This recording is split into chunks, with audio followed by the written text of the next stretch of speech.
Number four, be willing to start from zero. Around 2007, I became obsessed with social media. I'd seen a guy speak at an event.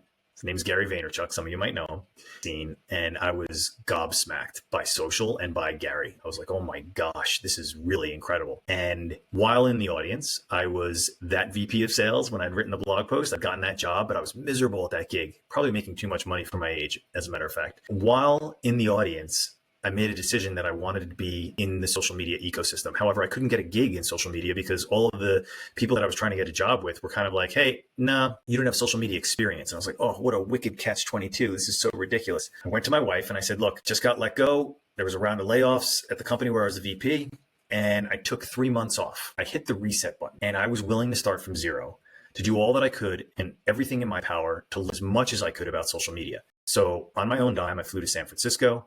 I went to one very specific conference and learned as much as I could for 3 days. Honestly, it was joyful, and I wish I could do it again, where I was just learning about social media. I was in every breakout session, and I was super excited. And then I learned about this young woman, Jamie Varon, that had was featured in an article that she had launched a URL called twittershouldhireme.com. That evening in the hotel, I purchased the URL facebookshouldhireme.com, and I began blogging from that URL, which later got covered in Fortune magazine as creative ways to look for a job. I took that article from Fortune magazine, stuck it under my arm, and got my first job in social media at a company called Buddy Media. And I was like, hey, I know how to manipulate media. I don't need the social media experience. I get it. I understand this whole thing. And that's because I was willing to start from zero.